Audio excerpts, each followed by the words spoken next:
सोलापूर कृषी उत्पन्न बाजार समितीच्या निवडणूक नामनिर्देशन पत्राच्या छाननीवेळी माजी आमदार दिलीप माने आणि माजी संचालक सुरेश हसापुरे या दोन्ही प्रमुख नेत्यांच्या उमेदवारी अर्जावर हरकत आल्याने खळबळ उडाली।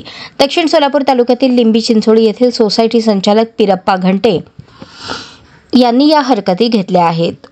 निवडणूक निर्णय अधिकारी तथा जिल्हा उपनिबंधक किरण गायकवाड यांच्या प्रमुख उपस्थितीत बाजार समितीच्या शिवदारे सभागृहात मंगळवारी सकाळी 11:30 वाजता उमेदवारी अर्जांची छाननी सुरू झाली। हरकत घेताना एका उमेदवाराने दुसऱ्या उमेदवारावर त्याच मतदारसंघात हरकत घ्यावी आणि हरकत लेखी स्वरूपात 2 प्रतींमध्ये द्यावीत अशी सूचना गायकवाड यांनी केली। सोसायटी मतदारसंघाने अर्ज छाननीला सुरुवात झाली।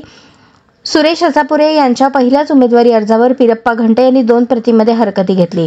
त्यानंतर घंटे यांनी दिलीप माने यांच्या अर्जावरही अशीच हरकत घेतली। निवडणूक अधिकारी गायकवाड यांनी हरकतींवर 3 नंतर सुनावणी घेण्यात येईल असे सांगितले।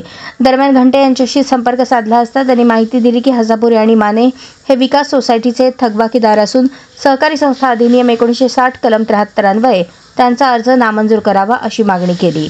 पहा ते काय म्हणाले। पिरप्पा विजय घंटे, मुक्काम पोस्ट लिंबी चिंचोळी, सोसायटीचं डायरेक्टर असून आज रोजी मी बाजार समितीच्या निवडणुकीनिमित्त फॉर्म पडताळणी छाननीचं प्रोग्राम इथं निवडणूक अधिकाऱ्यांनी ठेवलं होतं। तरी सदर मी या सर्वसाधारण सोसायटी मतदारसंघामधून उमेदवार श्री दिलीप ब्रह्मदेव माने व तसेच सुरेश सिद्धरामप्पा हसापुरे यांच्या उमेदवारीवरती मी हरकत घेतलेली आहे।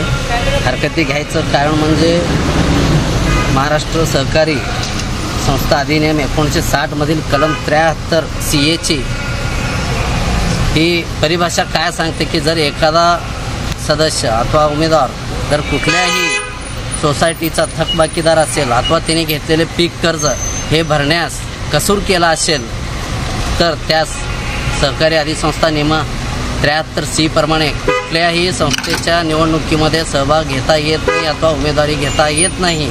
असे असताना सोसायटी थकबाकीदार असताना देखील सदरचे सोसायटीचे सेक्रेटरी या लोकांनी यांचे नाव मतदार यादीत आणलेले आहेत। तरी संबंधित भविष्यात मी इथे काय होते निकाल बघूया। भविष्यात याची पाठपुरावा अवश्य केला जाईल। हायकोर्टापर्यंत ही पाठपुरावा करण्याची तयारी ठेवलेली आहे।